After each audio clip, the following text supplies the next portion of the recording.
It's the easiest recipe you'll ever do. We start with 6 chicken breasts. And we sprinkle about 1 tablespoon of lemon on it. And we sprinkle oregano, 2 tablespoons of oregano. Sprinkle all over it. Okay. And then a 4th teaspoon of pepper. Doesn't get easier than this. Okay. So that looks, it's pepper, oregano, and lemon. And then we take some more lemon, some over. And then we take feta cheese, crumbled feta cheese.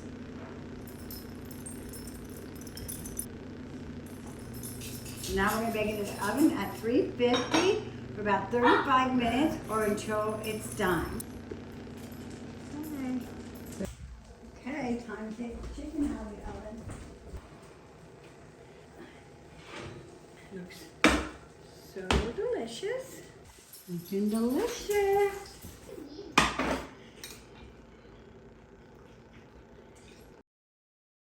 Very good.